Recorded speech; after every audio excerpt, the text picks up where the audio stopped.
My mother-in-law called me a broke nobody in front of the whole family.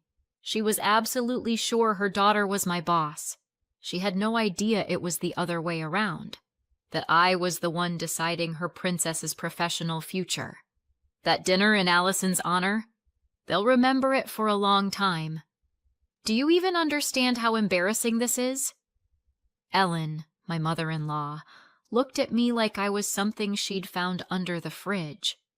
My Allie makes 3 times more than you. 3 times. She pressed 3 fingers to the table like she was stabbing it. And you? Who are you? A pathetic broke girl? A nothing. She clutched at her chest dramatically. My daughter is a project coordinator at a major company, running teams, working with clients. Her eyes flicked over my clothes. And you? Some tiny little assistant running around after everyone. You don't even make half her salary. Family dinner in our tiny downtown apartment on Maple Street had turned into a public trial. Ellen sat at the head of the table like a grand inquisitor. So, how much do you actually make? She drilled into me with that sharp stare. And don't you dare hide behind confidentiality. At this table, there are no secrets. Mom. My husband tried to cut in. Mark, shut up, she snapped. I want to know what my son traded a normal life for, because your sister, for example, can afford anything she wants. Isn't that right, honey?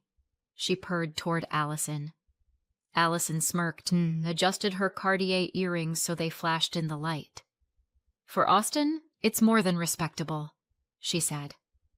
Exactly. Ellen jabbed a finger in my direction.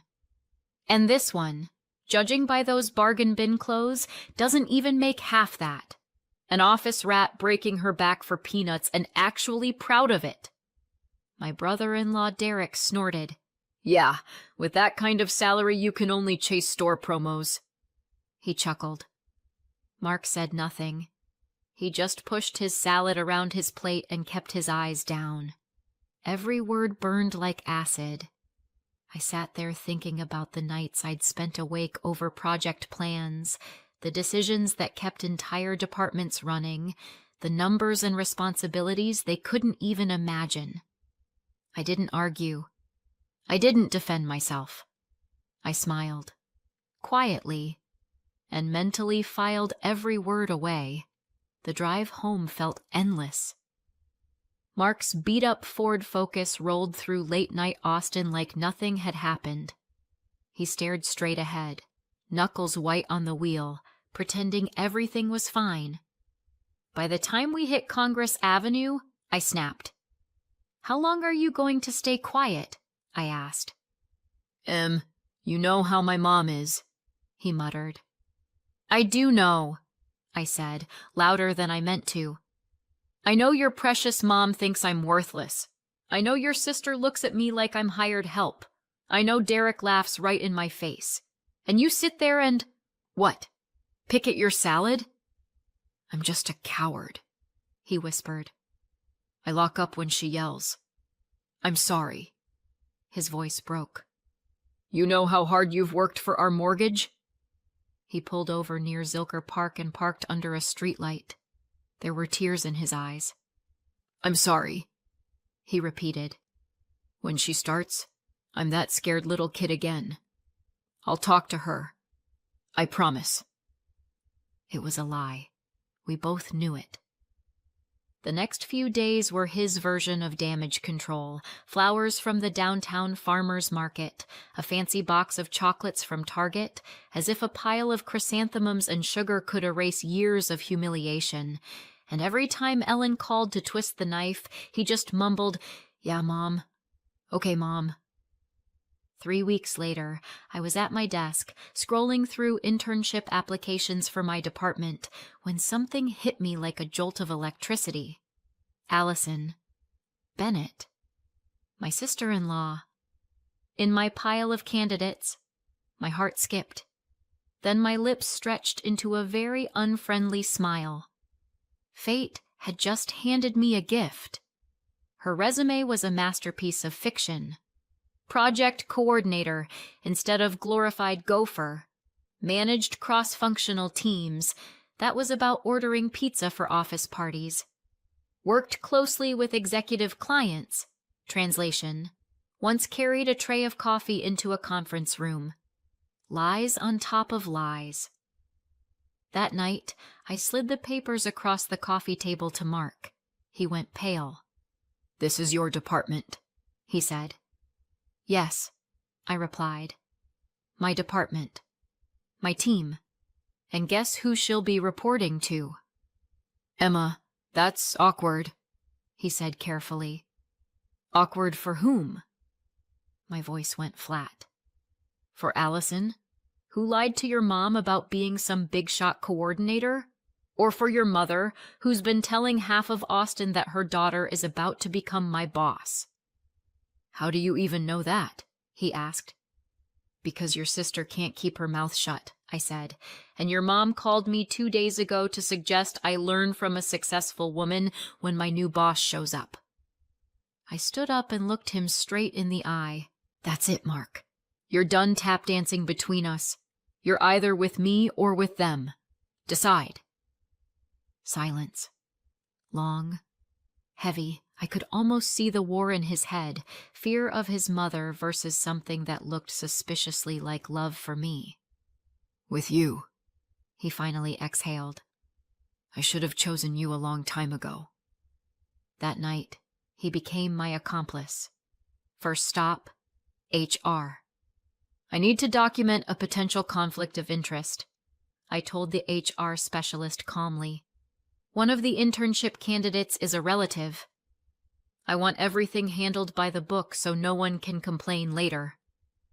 Her eyebrows climbed. "You understand that direct relatives in a reporting line violate company policy?"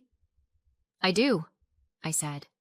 "But we're short on interns this quarter, and she applied first. If we reject her because she's family and she finds out, she can scream discrimination and file a complaint. So please record it formally. I'm declaring the conflict and taking responsibility. HR can co-sign every decision made about her." She sighed. "All right, but if there are problems, we want to hear about them immediately." That piece of paper, I thought, watching her type, is going to be my trump card. A week later, Ellen couldn't resist and called to brag. "My smart girl got into a top firm," she crowed. "Tell your dear wife to help her out since she works there. Not that we expect much. She's just office plankton." Mark actually snapped for the first time in his life. "Emma does a great job, Mom." "Oh, we've found a knight in shining armor," Ellen sniffed. "We'll see how bright my star shines. She's a project coordinator, you know." After he hung up, Mark gave me a sideways look. "That's it," he said quietly. "No more swallowing it." "Good," I said. "Because they started this. They just don't realize who they picked a fight with." Allison's first day was a show. She strutted in wearing a sharp suit, sky-high heels, and the face of someone who'd already ordered her nameplate for the corner office. "Everyone, meet our new intern," I said to my team. "She'll be handling basic admin tasks. Any questions? You come to me. I run the internship program." I saw the way her smile twitched. Reality was starting to knock. From day one, I kept a file. Every late arrival, a formal note. Every missed deadline, an incident report. Every major mistake, a written warning with a required explanation. All fully aligned with company policy and HR guidelines. I wanted a neat paper trail, nothing more, nothing less. It took her 3 days to botch a task that should have taken 2 hours. "Sort the client database," I'd told her, "by region, revenue, and last contact date." She managed to scramble half the entries, invent dates, and quietly delete a chunk of files. When I opened the result, it looked like a blender had gone off inside our CRM. "System issues?" I asked mildly, scrolling through the chaos. "Yeah," Software's glitchy, she sniffed. Whatever. Once I finish this internship, I'll move to a real department. Sure you will, I thought. Just not the one you expect. I logged the incident with the time, date, and detailed description of the errors. In the middle of all this, Ellen stayed busy in the family WhatsApp chat. My princess is already running projects, she typed. Meanwhile, some people remain low-level paper pushers. Aren't you embarrassed that your sister-in-law will be teaching you how things are really done? Mark, sitting next to me on the couch, typed back calmly. Emma's learning a lot from your daughter. It's been very educational. We read those messages together. Every smug sentence, every little dig was another log on the fire. You're sure you want to go through with this? Mark asked one night, looking at the thick folder in my hands. They fired the first shot, I said, saving yet another memo into the digital file. I'm just following procedure. Midweek, Ellen called and summoned me for coffee and a heart-to-heart. That's how she put it. The heart-to-heart turned out to be an ambush at a cute cafe near downtown. She was parked at a corner table like a queen on a throne. Sparkly dress, lashes so thick she could barely blink, and that fake smile that always makes my stomach twist. Sit down, dear, she cooed when I walked up. We need to talk, woman to woman. About what? I asked. Your future, she said, stirring her cappuccino slowly, stretching every pause. And my son's future, she sighed theatrically. Look, I know you've tried, but it's obvious you can't give Mark the life he deserves. Now Allison... Her eyes lit up. That's an ambitious woman. A week in and she's already running projects. Management adores her. She leaned closer and dropped her voice. Maybe you should study how she works. See how a successful woman does it. Stop being a dead weight. Mark could have anyone, you know. Someone who brings something real to the table. Someone with ambition. Someone who doesn't settle for a miserable little position. Every word was a slap. I kept smiling. You're right, I said calmly. I should really pay closer attention to your daughter's work. She left satisfied, convinced she'd put me in my place. If only she knew. 2 weeks later, Ellen came over to check on how her son was living. She toured our apartment like it was a crime scene, ran a critical finger along our cheap TV stand, our generic curtains, our basic IKEA bookshelves. You'd think living within your means was a moral failing. You should visit Allison sometime, she tossed over her shoulder on the way out. Get inspired. Learn to dream bigger. When the door closed, Mark just wrapped his arms around me from behind. Not much longer, he whispered. He was right. The hour was coming. I called Allison in for a mid-probation performance review and scheduled it for 9 a.m. in my office. She breezed in with her usual winner's grin, gave me a dismissive "good morning," and then saw the document on my desk. Her full name at the top. Below it, Intern Performance Evaluation. And at the bottom, Supervisor, my full name. Department Head. Her face went slack. I could see the math finally happening in her head. Have a seat, Ms. Bennett, I said without looking up. She sat. Her hands trembled. You could almost hear the gears turning as she tried to figure out when, exactly, the universe had flipped. This must be some kind of mistake, she stammered, poking a finger at the page. There's no mistake, I said. Let's talk about your performance. I opened her file. First, I began, the client database incident.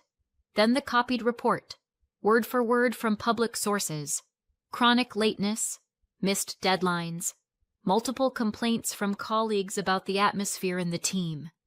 But I'm still learning, she said, voice shaking. It's an internship. Your probation's ending, I replied.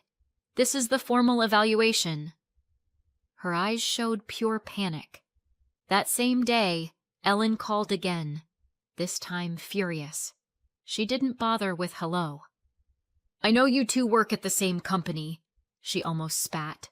"You're sabotaging her on purpose out of pure jealousy." "I'm not—" "Shut up," she snapped. "You're a bitter little mediocrity who can't stand someone else's success, especially when that someone is everything you'll never be. I'm warning you, if you ruin my daughter's career because of your pathetic insecurities, you'll regret it." "Don't worry," I answered calmly. "Your daughter is getting exactly the treatment she's earned." "You'd better," she started, but I hung up. I'd heard enough. If she only knew what her princess was really worth. Time for the final test. I assigned Allison the key presentation for the quarter, a market analysis for a major client. 2 weeks, full access to data, and my door open for questions. "Perfect opportunity to show what you can do," I said, face neutral. I already knew how it would end. A month of watching her had been enough. She was lazy, arrogant, and convinced she could bluff her way through anything. Naturally, she didn't disappoint. The day before the big family dinner, Mark sent out invitations in the family WhatsApp chat. "Celebratory dinner at our place," the message read, "in honor of Allison's professional success." Ellen called almost immediately. "You're such a good son," she shrieked into the phone. "Just remember, the menu has to match our star. Nothing cheap." "Of course, Mom," Mark said. "It'll be a night she'll never forget." "Wonderful. I'll invite some friends so they can see what a successful daughter I have." When he hung up, Mark smirked. "Unforgettable," he repeated. 100%. That afternoon at work, Allison pinged me cheap excuses for why the report wasn't quite ready yet. I checked the file she'd sent. A mess. No structure, bad data, random charts pulled from who knows where. Top-tier incompetence. "Fine," I said. "We'll talk about it tomorrow." Then I checked my calendar. I gave her one more assignment at 6:30 p.m. "Urgent. For a client. Needs to be ready by morning," I said, handing her a thick folder. "But it's late," she protested. "Then you'd better hurry," I replied. "Don't leave until everything is perfect." With that, I walked out, leaving her alone in the office with a pile of work and a ticking clock. At home, everything was ready, the table set, food laid out, Mark's relatives on their best behavior for once. Ellen's 3 closest friends had shown up specially to witness Allison's triumph. They all sat there like theater-goers waiting for the curtain to rise. Allison crashed through the door 15 minutes late, flushed, hair slightly ruined, suit wrinkled, panic badly hidden in her eyes. "Sorry I'm late," she gasped. "Work piled up." Ellen flew to her like she'd just returned from war. "Oh, sweetheart, don't worry. We've only just started," she said, hugging her dramatically. We took our seats. Ellen, Derek, distant relatives, the 3 friends, everyone settled around our modest table, pretending not to stare. "Allie, darling," one of Ellen's friends trilled. "Your mom never stops talking about your professional success. We're all so proud of you." Allison gave a tight smile, quickly sizing up the room. "Yeah, it's been a very productive month," she said, voice a little too high. Ellen stood, champagne flute in hand. "Well, since we're all here, I think it's time to celebrate properly," she announced. "Of course," Allison managed, but her smile didn't reach her eyes. "To your professional success," Ellen proclaimed, glowing with satisfaction. "At last, our family has someone with real ambition." She shot me a look full of contempt. "Unlike certain people who are content with a pathetic paycheck." Derek snickered openly. "Yeah, Good thing the family has some actually successful people. That familiar stab of anger went through me, but this time it came with a cool, quiet satisfaction. Mark got to his feet, glass in hand. "You're right, Mom," he said. "I think it's time everyone heard the truth about Allison's career achievements." "Exactly!" Ellen clapped. "It's time we recognize the real talent in this family." Allison stiffened. Something in his tone had finally reached her. "And who better to talk about her performance," Mark went on, "than the person who observes her work every day?" He turned to me. "Sweetheart, would you do the honors?" I stood up slowly. Every eye in the room followed me. Allison went white.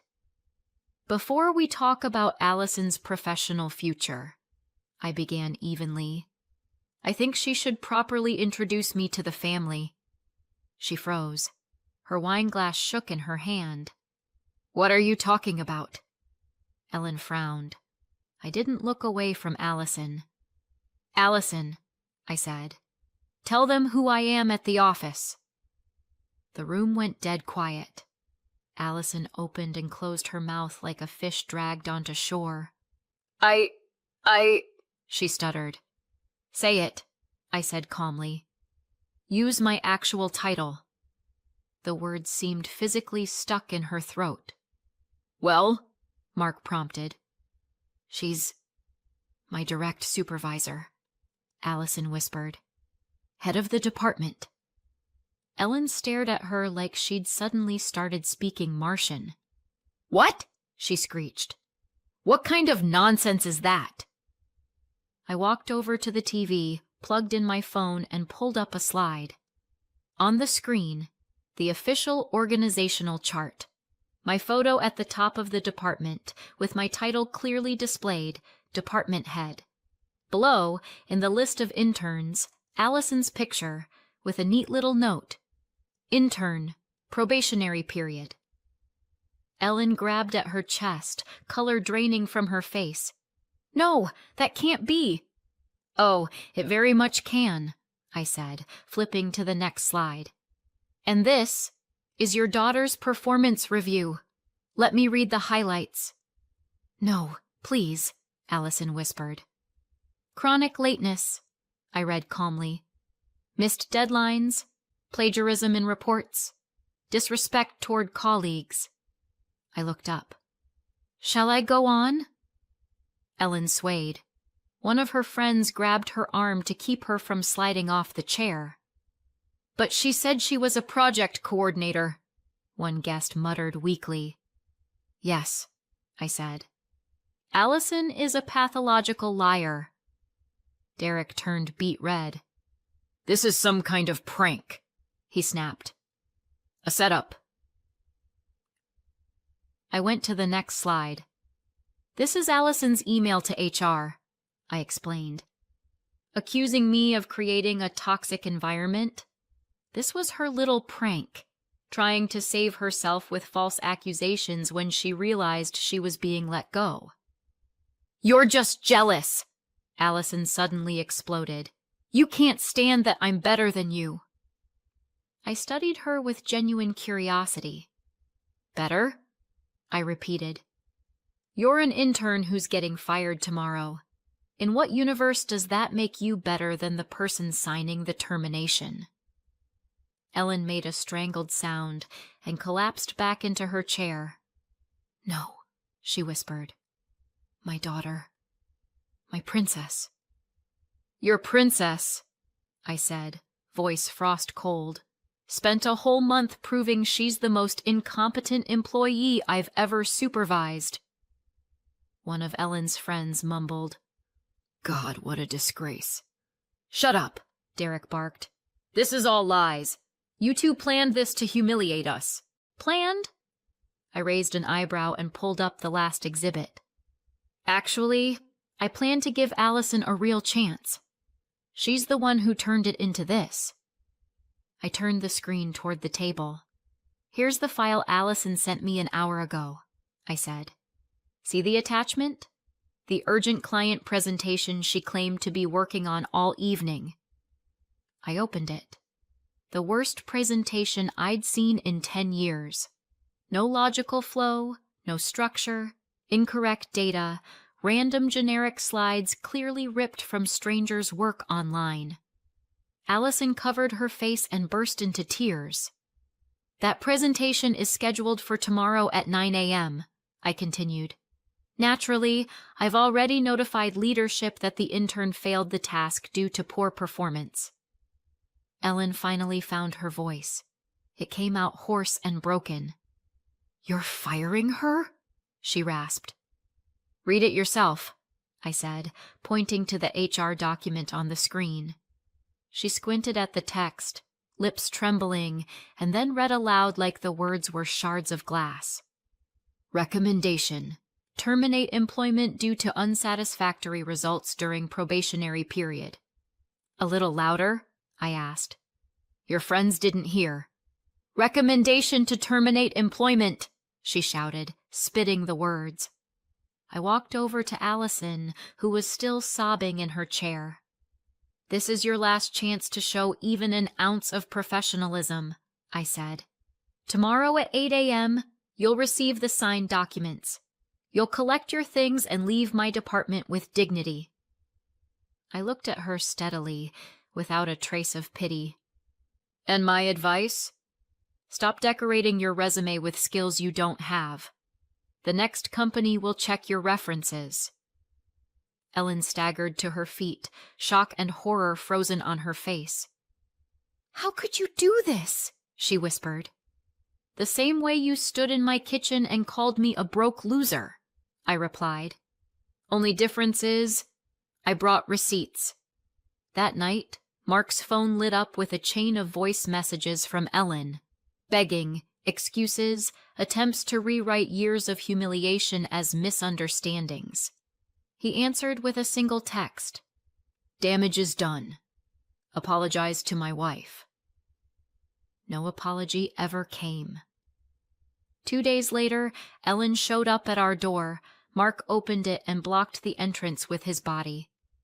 "You're not coming in," he said quietly. "Not until you give Emma a real apology."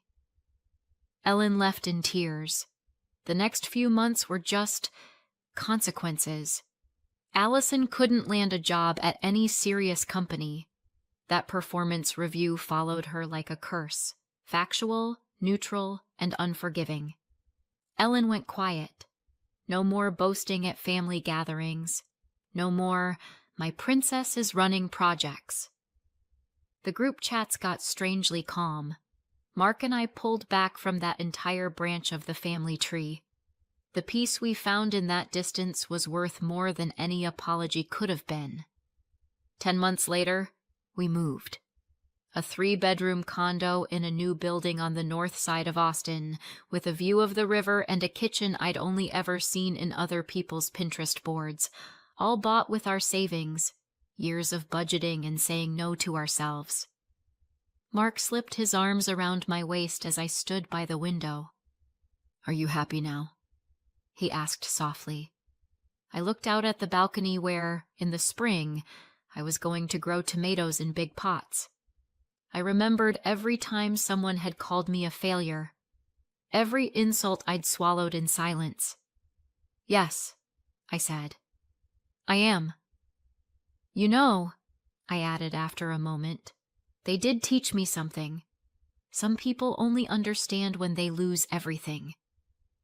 Revenge isn't always sweet, but living well after years of being dismissed, that feels a lot like winning. So tell me, did I go too far? Or did my mother-in-law and her princess just get exactly what they deserved?"